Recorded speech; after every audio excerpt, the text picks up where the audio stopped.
ఎప్పటిలానే పిల్లలనైతే ఈరోజు స్కూల్‌కి రెడీ చేసి పంపించేసిన తర్వాత నేను కూడా కొంచెం ఫ్రెష్ అప్ అయిపోయి ఇంట్లో దీపం అయితే పెట్టుకుంటున్నానండి. ఎలాంటి పరిస్థితులు ఉన్నా కానీ, మనసులో ఎంత బాధ ఉన్నా కానీ, చిన్న దీపం పెట్టుకొని దేవుడి దగ్గర ఒక 5 నిమిషాలు కూర్చుంటే మనసు ప్రశాంతంగా అనిపిస్తది. అందుకని ఇంక నేనైతే ఉదయాన్నే ఈ మధ్య రెగ్యులర్‌గా నేనే పూజ చేసుకోవడం అయితే స్టార్ట్ చేశాననమాట. మన పరిస్థితులు ఎలా ఉన్నా కానీ, మనల్ని నమ్ముకొని ఉన్న వాళ్ళ కోసం అయితే మనం చేసే పనిని ఎప్పుడు మానుకోకూడదు. అందుకని రీసెంట్ టైమ్స్‌లో నా పరిస్థితి ఎలా ఉన్నా కానీ ముందుకైతే వెళ్తూ ఉన్నాను. నెక్స్ట్ అయితే ఇక్కడ టమాటాలు అలాగే ఎండుమిర్చి వేసేసి ఈరోజు కొంచెం స్పెషల్గా ఉప్మా అయితే ప్రిపేర్ చేస్తున్నానండి. దీన్ని ఉప్మా అనలేదు, సంథింగ్ ఏదో డిఫరెంట్గా అయితే అన్నారనమాట. నేను ఇన్స్టాగ్రామ్లో ఒక పెద్ద ఆవిడ చేస్తుంటే చూశాను. సో ఇంకా సరే ఎప్పట్లాగా చేసేలాగా కాకుండా కొంచెం డిఫరెంట్గా చేద్దామని నేను కూడా ట్రై చేశానండి. ఫస్ట్ అయితే ఒక 2 ఎండుమిర్చి అలాగే కొన్ని టమాటా ముక్కలను అయితే మిక్సీ పెట్టుకున్నాను అనమాట. దాని తర్వాత కొంచెం ఆయిల్, దాంట్లో పచ్చిశనగపప్పు, మినప్పప్పు, పచ్చిమిర్చి అలాగే క్యారెట్ మెయిన్గా వేసేసి నేను ఏదైతే మిక్సీ పట్టుకున్నానో ఆ పేస్ట్ అంతా కూడా వేసేసి పచ్చివాసన పోయేంత వరకు కూడా ఫ్రై చేయాలి. ఇందులో నేను ఒక ఇంగ్రీడియంట్ అయితే మిస్ చేశానండి, మెయిన్గా ఆనియన్ లేకపోతే ఉప్మాలో టేస్టే ఉండదు.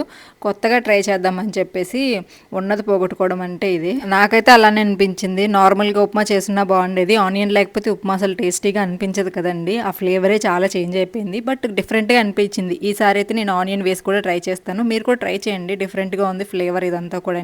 ఉప్మా కూడా టమాటా ఇదంతా పడుతుంది కాబట్టి బాగా అనిపించింది. దాని తర్వాత పక్కన నేను వాటర్ అయితే హీట్ చేసి పెట్టేసుకుని ఆ వాటర్ అయితే కొంచెం కొంచెంగా వేసేసి మిక్స్ చేసేసుకున్నాను అనమాట. ఇంతే అండి, సింపుల్. నాకైతే బాగా అనిపించింది, చాలా తొందరగా కూడా అయిపోయింది రెసిపీ అనేది. సేమ్ టు సేమ్ మనకి ఉప్మా ఎలా అయితే ప్రిపేర్ చేసుకుంటామో అలానే, కాకపోతే చిన్న ప్రాసెస్ అయితే చేంజ్ అయిందనమాట. ఈ రెసిపీ నేమ్ కూడా నేను తెలుసుకొని వచ్చానండి. దీని నేమ్ నేను ఇన్స్టాగ్రామ్లో వినింది వచ్చేసి కారాబాత్ అని చెప్పారు. సో అలాగే ట్రై చేశాను. ఆనియన్స్ కూడా వేసుకొని ట్రై చేయండి, నా మతిమరుపు రెసిపీ లాగా చేయకుండా కొంచెం గుర్తు పెట్టుకొని చేసుకోండి, చాలా బాగుంటుంది. టేస్ట్ వైజ్ చాలా బాగుందండి. కొన్ని అయితే పల్లీలు వేసాను, జీడిపప్పు కూడా వేసుకోవచ్చు.